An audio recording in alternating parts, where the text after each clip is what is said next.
البدع والأهواء، أهل البدع العقائدية وأهل البدع السياسية. أنا أقول بيننا وبينكم السلف، بيننا وبينكم الكتب، كان فيقول البدع بيننا وبينكم.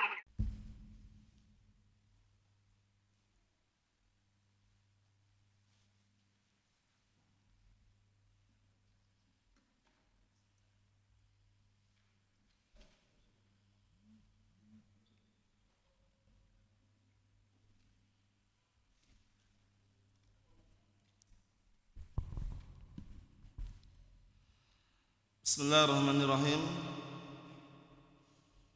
Alhamdulillahilladzi arsala rasulahu bil huda wa dinil haq liyudhhirahu 'alad dini kullihi wa kafa billahi shahida. Asyhadu an la ilaha illallah wahdahu la syarika lah iqraran bihi wa tauhida. Wa asyhadu anna Muhammadan 'abduhu wa rasuluhu sallallahu alaihi wa ala alihi wa sallama tasliman mazida la nabiyya ba'dah. Ikhwani fid din wa akhwati fillah, a'azzani wa a'azzakumullah jami'an wa barakallahu fikum. Kita lanjutkan bacaan terhadap kitab Al-Wasail Khafiyah di Darb ad-Da'wah as-Salafiyyah karya Asy-Syaikh Abu Abdurrahman Yahya bin Ali Al-Hajuri asbahullah, yaitu artikel yang berisikan tentang sarana-sarana atau cara-cara yang tersembunyi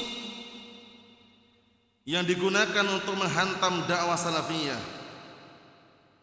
Pada pertemuan sebelumnya kita telah bahas halaman 39,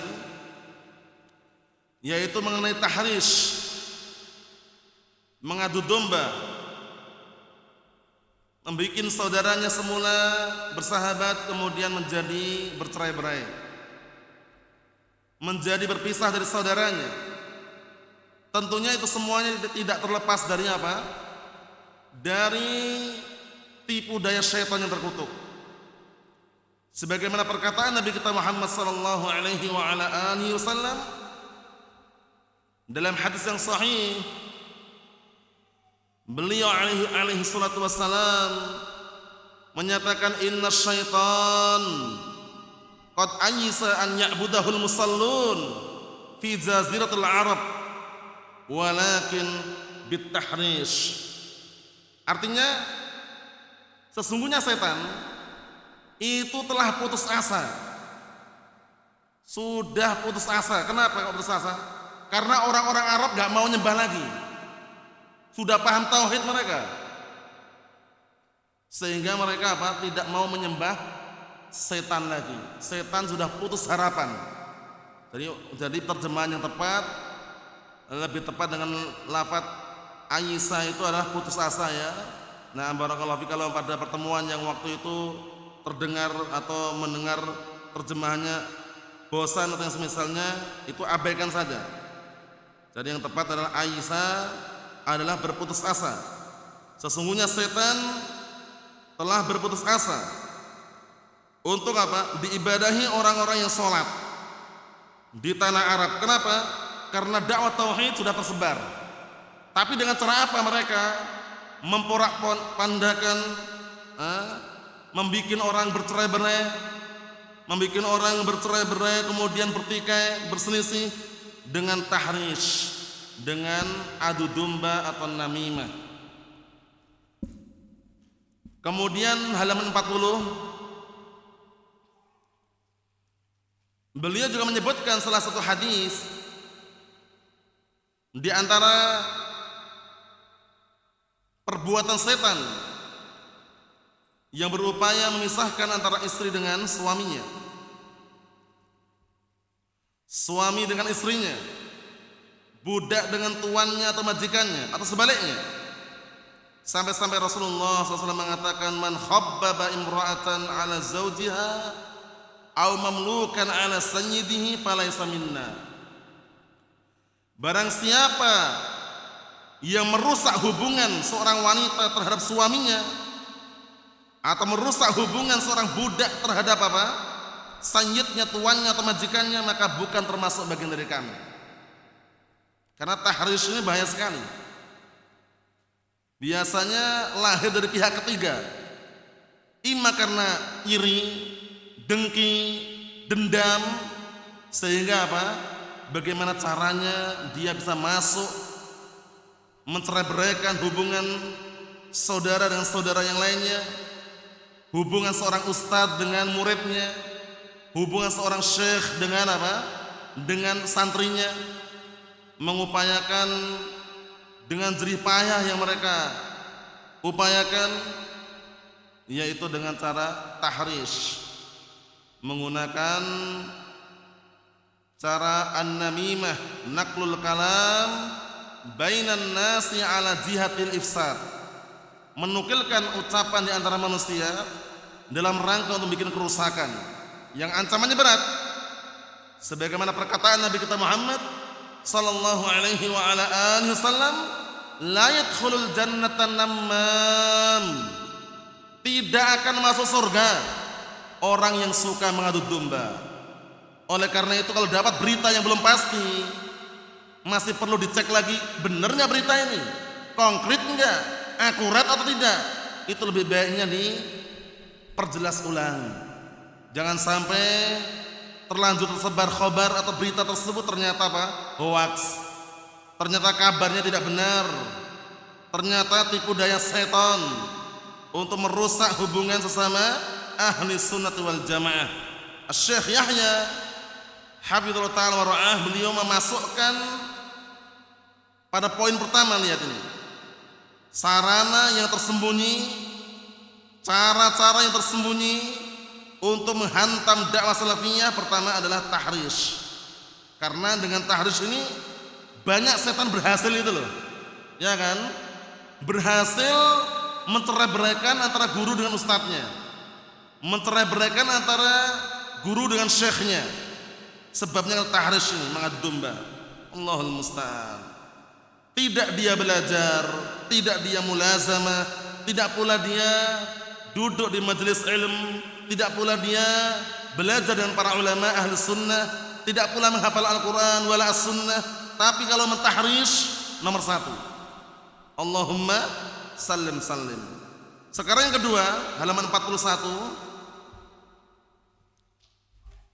Qala asy-syekh Abu Abdurrahman Yahya bin Ali al-Hajuri asbahullah, al-wasilatu tsaniyatu, cara yang kedua untuk menghantam dakwah salafiyah, minal wasail al-khafiyah lidarb dakwah salafiyah. Cara yang kedua dari cara-cara yang tersembunyi yang dipakai untuk menghantam dakwah salafiyah, at-talfiqat wal batr wal kadhib alaihim. Ini banyak kita saksikan. At-talfiqat, modal dusta.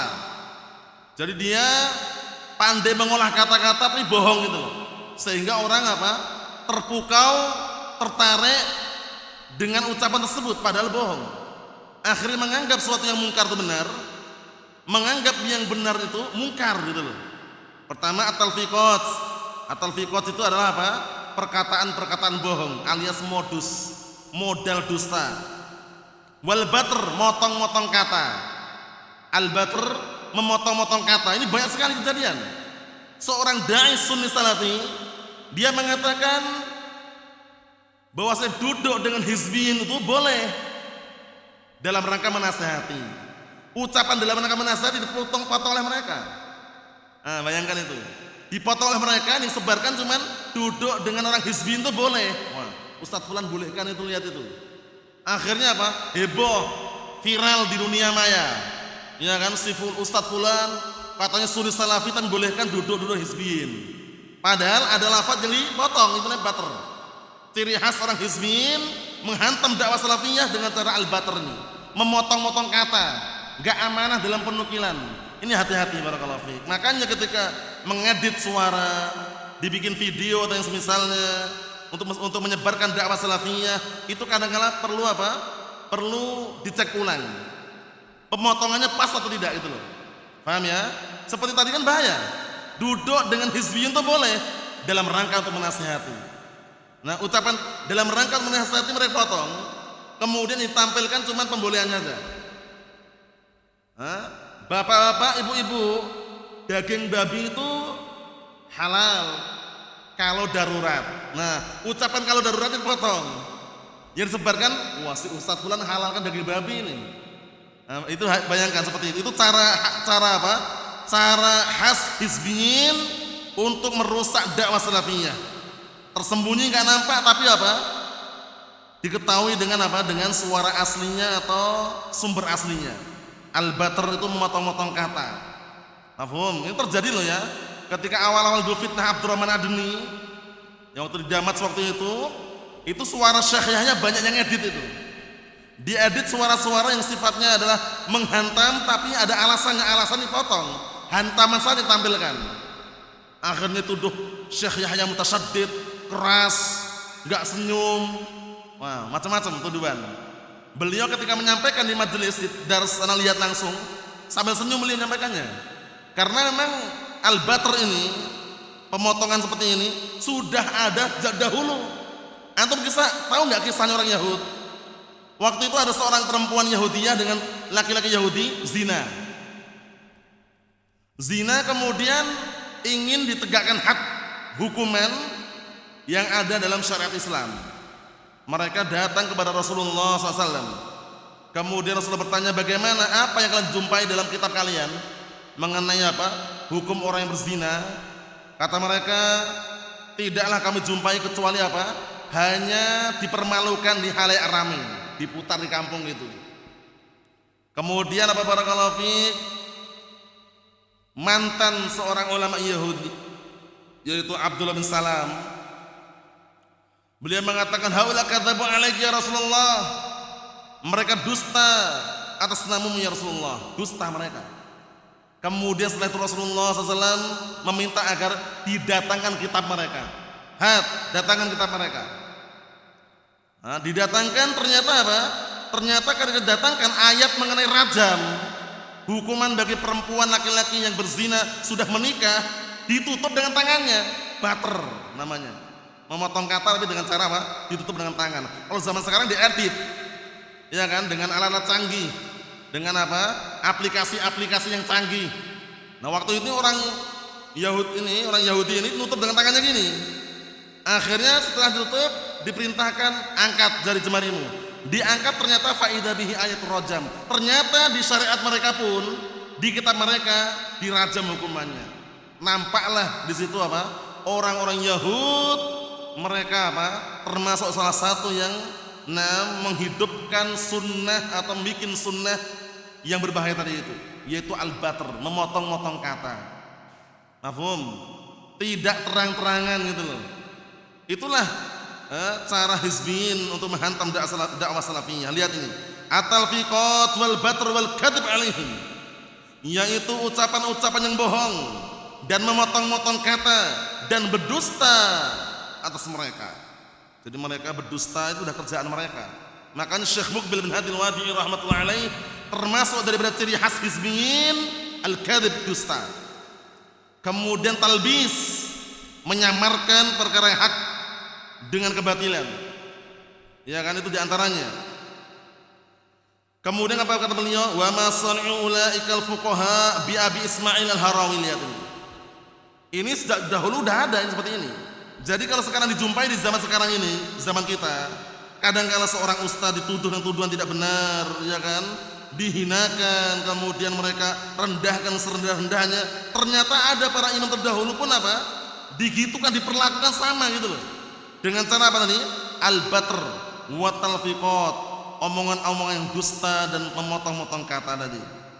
Kita lihat kisahnya seorang imam Abu Ismail al-Harawi. Ini beliau seorang imam ini ya. Diperlakukan seakan-akan beliau itu penyembah berhala, bayangkan.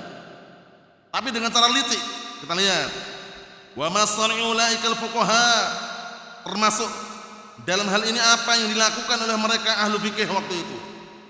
Kenapa? Iri. Abu Ismail Harawi ini orangnya terkenal, viral, dakwahnya terkenal itu loh. mereka iri. Ternyata sebabnya di bawah nanti disebutkan sebabnya kenapa iri mereka, hasad. Bayangkan, hasad ini berbahaya sekali. Kita dilarang keras memiliki sifat hasad. Kalau seandainya ingin memiliki sifat hasad, pastikan hasad yang terpuji, yaitu ghibthah. Paham ya? Yaitu apa? Ghibthah. Karena hasad terbagi menjadi dua. La hasada illa fisnatain. Tidak boleh iri kecuali dalam dua perkara. Iri di situ adalah ghibthah. Ingat-ingat. Bukan iri yang tercela. Kalau iri yang tercela yaitu hasad, definisinya apa? Tamanni zawal ni'mah lil ghair. Berkeinginan, berangan-angan agar hilangnya nikmat dari orang lain. Itu namanya apa? Hasad yang tercela. Iri. Mafhum? Semoga si fulan hilang jabatannya, misalnya semoga si fulan hilang rezekinya, semoga si fulan tidak laris dagangannya. Nah, dia pengen kalau si fulan itu kenikmatannya hilang gitu. Karena iri. Mafhum? Itu hasad yang tercela. Tamanni zawalin ni'mah anil ghair. Berkeinginan, berangan-angan agar hilangnya nikmat dari orang lain. Adapun ghibthah ini lain. Ghibthah ini dia punya keinginan agar menjadi seperti si fulan yang baik, tapi dia berusaha. Ya Allah, semoga nanti kalau ana punya rezeki seperti si fulan, kami bisa berinfak, bersedekah. Jadi ingin kebaikan yang ada pada si fulan, tapi nggak menginginkan kebaikan itu hilang dari si fulan. Beda atau sama? Beda ya. Kalau iri yang tercela tadi, hasad tadi, yang ma'ruf dikenal dengan hasad tadi, tamanni zawalin ni'mah anil ghair. Berkeinginan, berangan-angan agar hilangnya nikmat dari orang lain, ini berbahaya. Jangan pernah iri dengan rezeki orang lain. Jangan pernah iri dengan kenikmatan yang Allah berikan pada orang lain.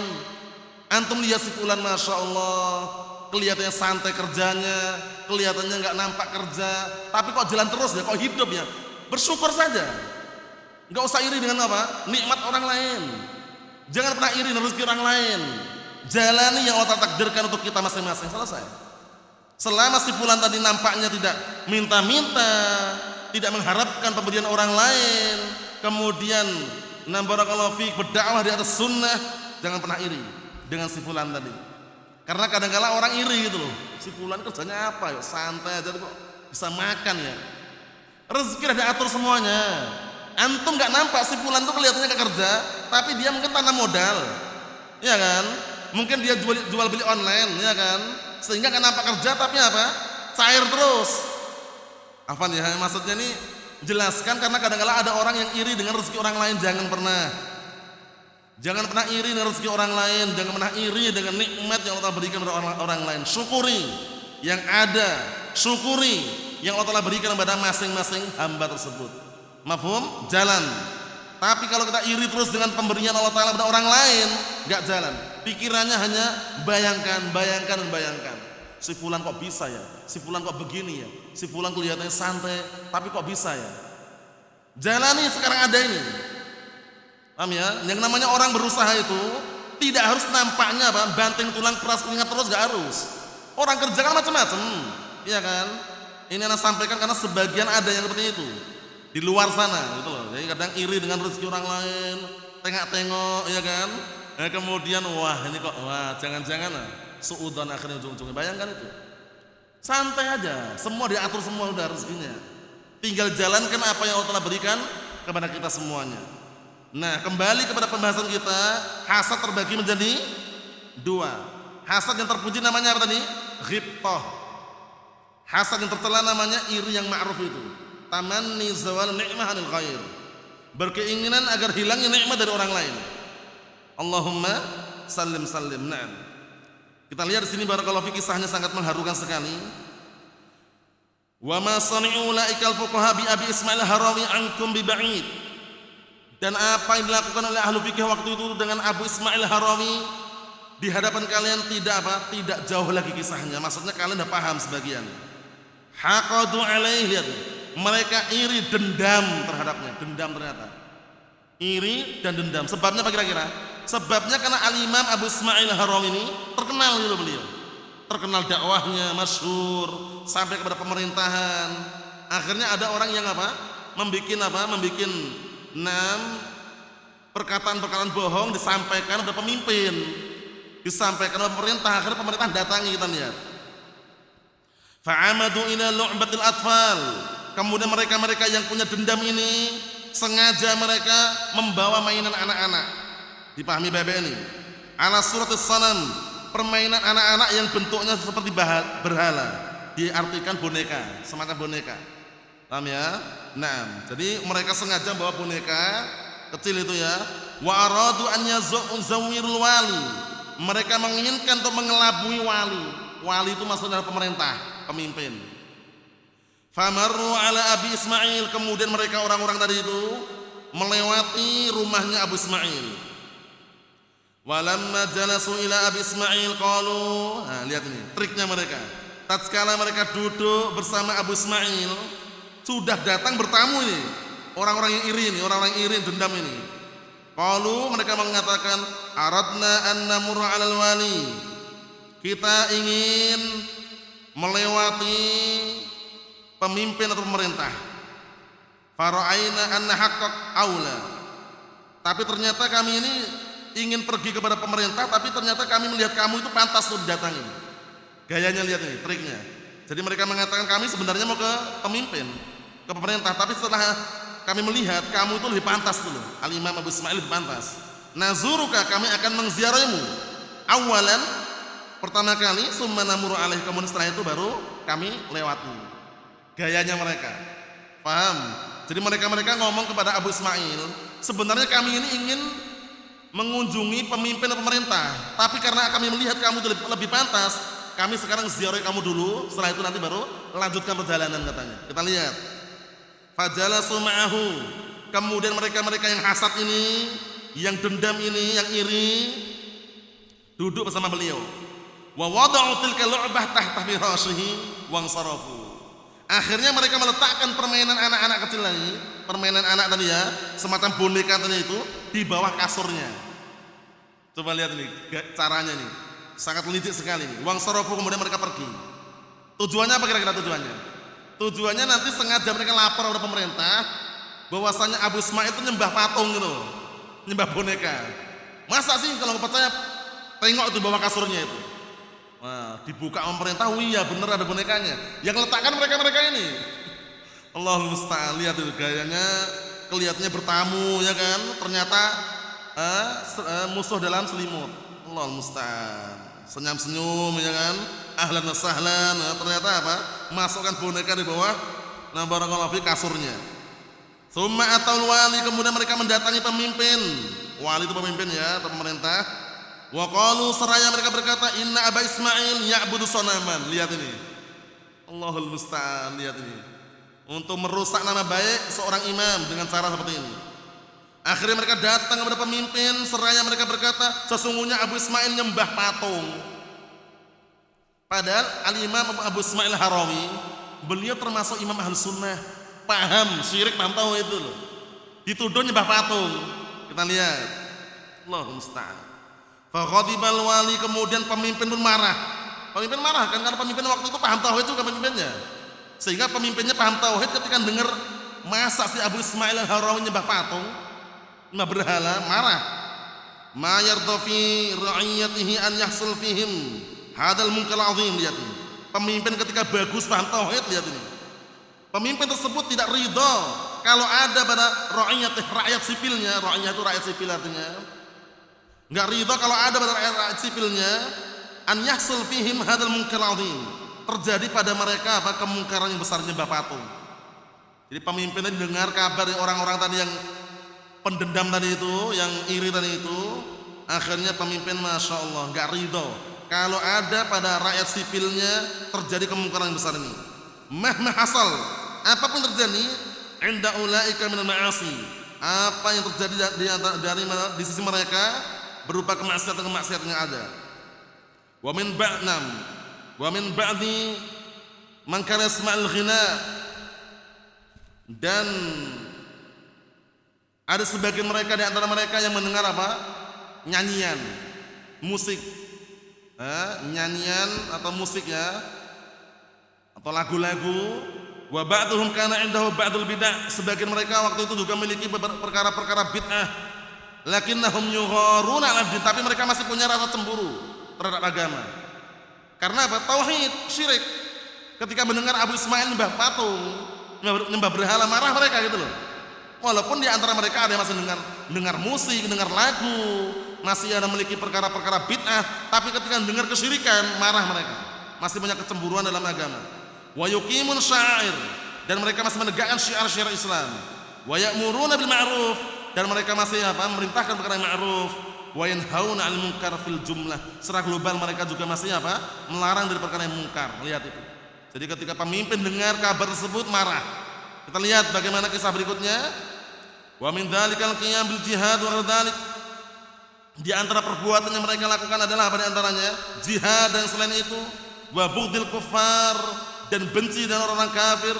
Karena ma'luman indahum, waktu itu memang dikenal di sisi mereka. Sehingga pemimpinnya marah ketika dengar kabar Abu Ismail al-Harawi nyembah berhala atau patung tadi itu. Falamma sami'a bihada arsala ila Abi Ismail man yata'akkad min hadzal khabar. Bagus nih pemimpinnya ini.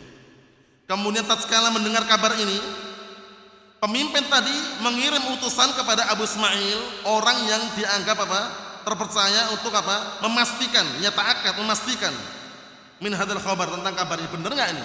Coba kamu cek sana. Benar enggak Abu Ismail ini nyembah patung gitu loh? Ngutus utusan. Wa ja'a dzalikal marsul wa nadhara tahtal firash. Lihat ini. Allahu musta'an. Kemudian utusan tadi pun datang dan melihat di bawah kasur. Karena sudah dikompor-kompori sama orang-orang tadi. Bener. Berhalanya, patungnya itu di bawah kasur. Ternyata pemimpinnya ngutus utusan. Bener nggak? Coba datang ke sana. Dibuka memang iya memang. Tapi yang naruh di bawah kasur itu bukan Imam Abu Ismail, bukan. Mereka yang iri tadi, yang iri, yang dendam tadi itu. Kita lihat di sini. Summa akhadahu ma'ahu, kemudian utusan tadi mengambil, diambil tadi yang ada di bawah kasur tadi. Waqal, kemudian seraya berkata, al-wali yad'uk, pemimpin mengundang kamu. Jadi utusan tadi setelah menemukan barang tadi di bawah kasur, ngomong sama Abu Ismail, pemimpin mengundang kamu. Diundang, dia datang.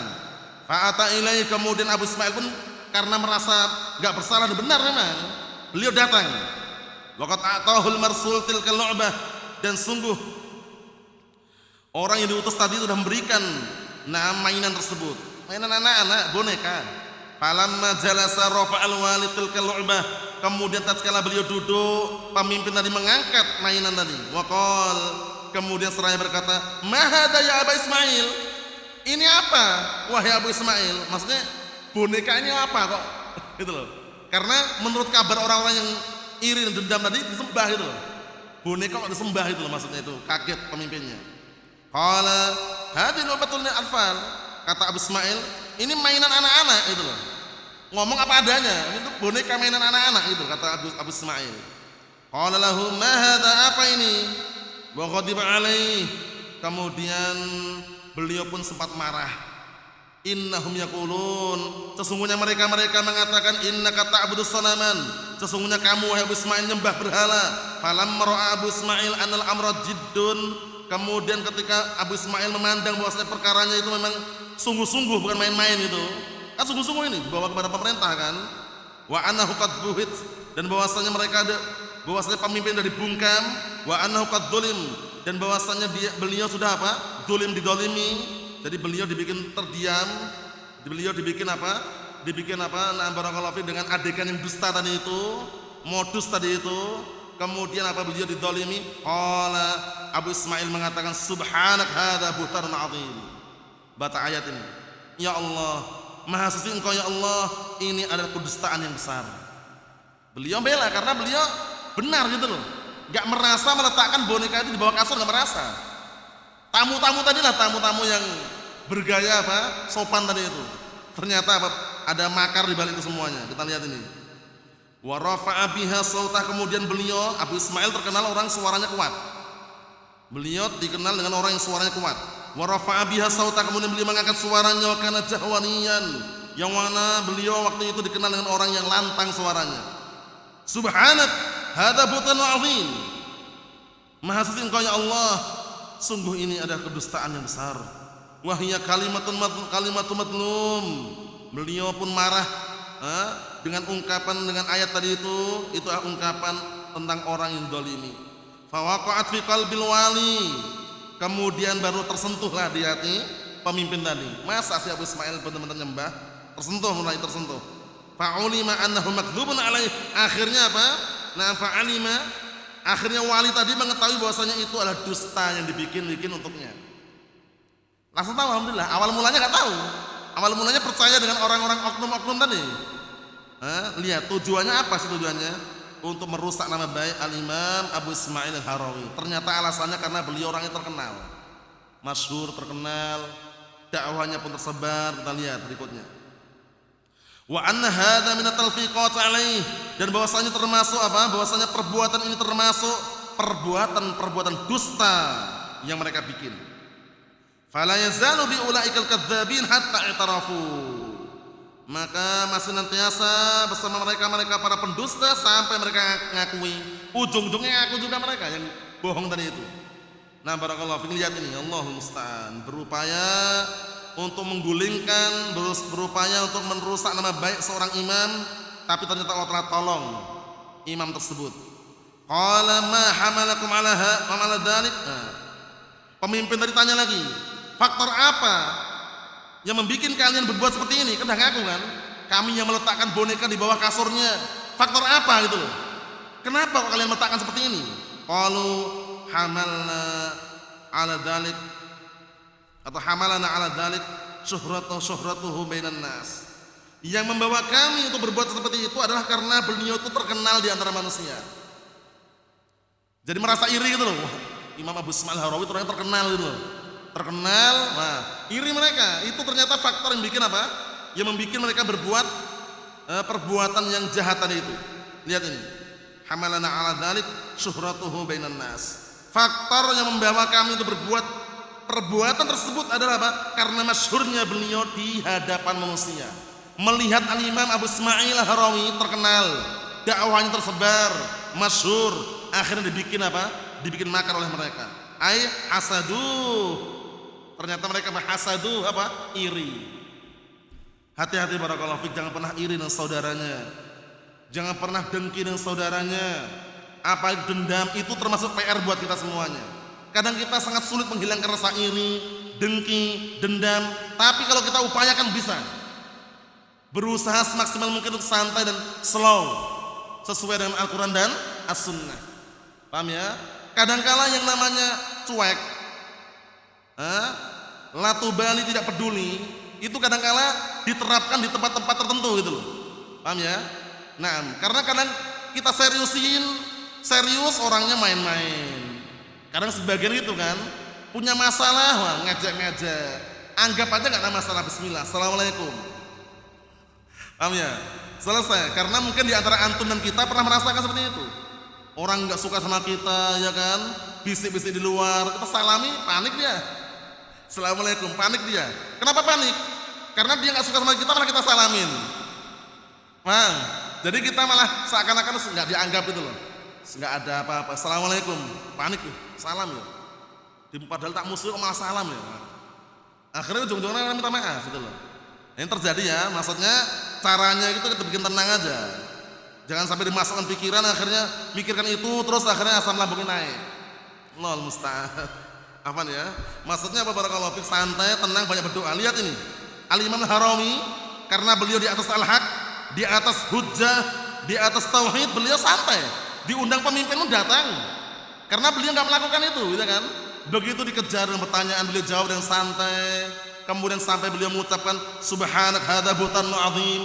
Ujung-ujungnya para pelaku ini, para pemain ini tadi, yang mereka ingin merusak nama baik Al-Imam Abu Ismail Al-Harawi, ngaku mereka. Ternyata apa sebabnya? Hasad, iri. Hati-hati barakallahu fiik, rasa iri ini berbahaya sekali. Makanya ada orang yang apa? Diuji dengan apa? Dengan ain. Itu tidak terlepas dari iri, pandangan yang iri.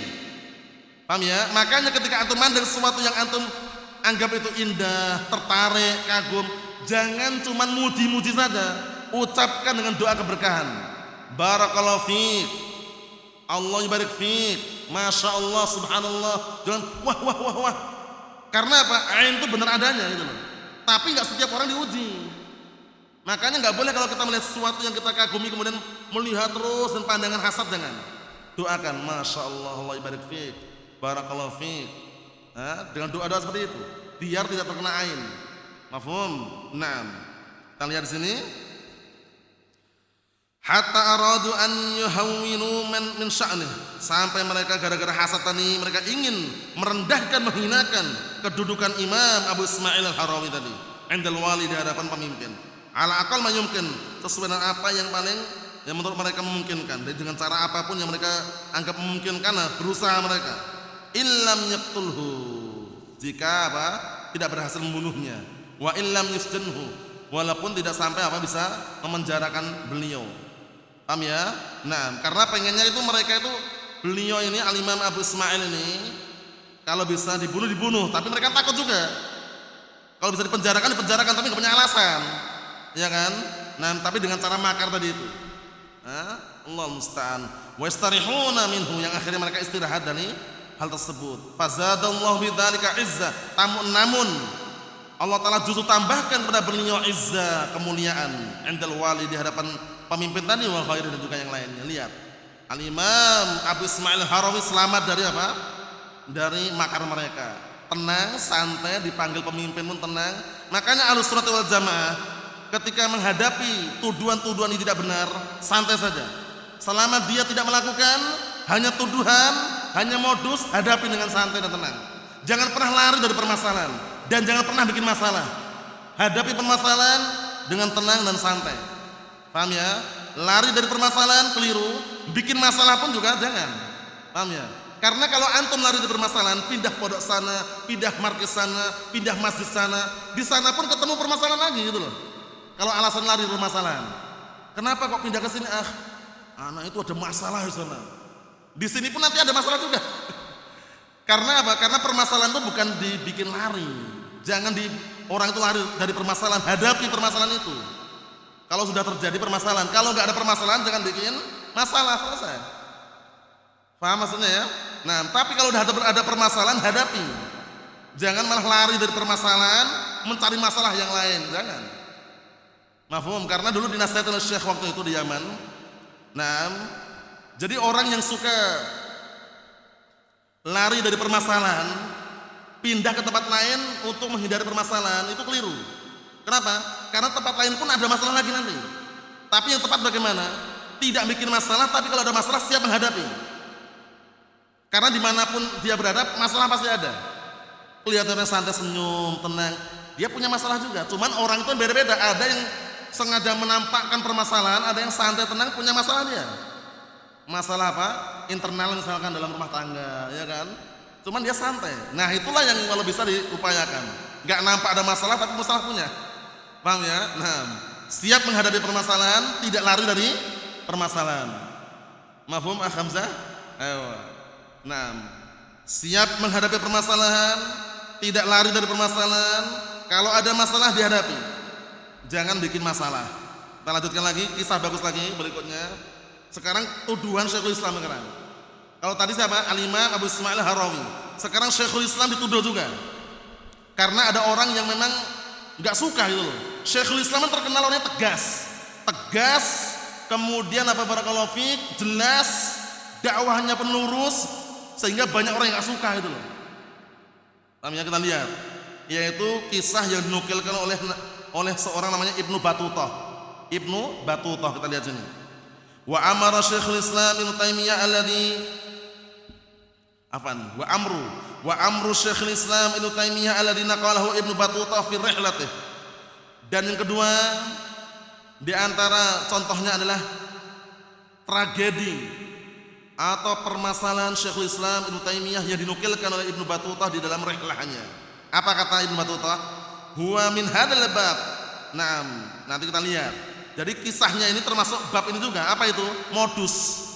Modal dusta. Minat talfiqat berupa apa?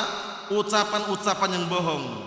Alati tustahdam diddu dakwah salafiyah, yang digunakan untuk menghantam, melawan dakwah salafiyah. Lihat itu. Syekhul Islam man ta'rifun? Syekhul Islam siapa yang kenal? Siapa yang enggak kenal Syekhul Islam? Beliau adalah orang yang zuhdan, wa wara'an, wa ilman, wa sada'an bil haq. Lihat itu. Siapa yang tidak mengenal Syekhul Islam? Man ta'rifun? Siapa yang enggak mengenal? Paham ya? Beliau adalah orang yang dikenal dengan apa? Yang kalian mengenal beliau adalah orang yang zuhud, wara, berilmu, tegas dalam menyampaikan kebenaran, wa jihadan fillah, dan jihad jalan Allah Ta'ala bi qadri ma yastati' sesuai dengan apa yang beliau mampu. Nahsibuhu kadzalik wallahu hasibuh. Allah Ta'ala yang menilai semuanya. Terkenal beliau, tegas, beliau di penjara padahal. Nah, kita lihat kisahnya. Wa ba'da hadza kullih hasadahu ahlu zamanih minal mutafaqqih. Ya Allah musta'an. Bersamaan dengan ini semuanya, beliau dikenal dengan orang yang zuhud, wara', berilmu, tegas dalam menyuarakan kebenaran. Bersamaan dengan ini semuanya ternyata apa? Ada orang di zaman beliau dari kalangan orang yang faqih, mutafaqqih. Ini orang yang punya ilmu fikih lah, orang yang paham agama sebenarnya. Nah, barakallahu fi, kita lihat waqra' fi muqaddimati kitabih al-wasithiyah. Lihat, bacalah di dalam muqaddimah pembukaan kitab beliau al-wasithiyah. Kitab al-wasithiyah, aqidah wasithiyah itu kitab karya beliau ketika apa? Ditanya oleh al-wasit. Seringnya Syekhul Islam itu kalau ngarang kitab, itu jawaban dari pertanyaan seringnya. Ditanya jawab. Nah, jawabannya itu jadi satu buku. Bayangkan itu. Masya Allah, berbobot. Hingga saat ini antum saksikan kan? Al-aqidah al-wasithiyah yang nyarah banyak atau tidak? Banyak. Ada syarahnya Syekh Utsaimin, Syekh Shalih Fauzan, iya kan? Nah, jadi waktu itu beliau ditanya oleh ahli wasit, penduduk wasit. Nah, kemudian beliau jawab, jadilah kitab al-aqidah wasithiyah itu. Kita lihat. Min kitabil majmu' fil fatawa li Syekhul Islam. Nah, kalau ingin merujuk di sana banyak kisah-kisah, cuman beliau nyebutkan globalnya. Tara ma sana'u lahum min ajli ta'lim al-wasithiyah. Engkau akan melihat apa yang mereka perbuat sehingga beliau menulis kitab wasithiyah. Fiha qala Allah qala Rasulullah, di dalamnya ada ucapan Allah, ucapan Rasulnya. Al-wasithiyah fiha kalamun misal asl. Kitab wasithiyah itu bagus sekali, membahas seputar ilmu asma wa sifat, akidah al-asma wa sifat dan akidah al-sunnah secara global. Di dalamnya ada ucapan misal asl seperti madu. Ini yang paham loh ya. Yang paham kitab-kitab para ulama itu kalau membaca kayak rasanya kayak minum madu, manis itu rasanya itu. Masya Allah. Laisa fiha illa ayat wa hadis. Tidak ada dalamnya kecuali ayat dan hadis.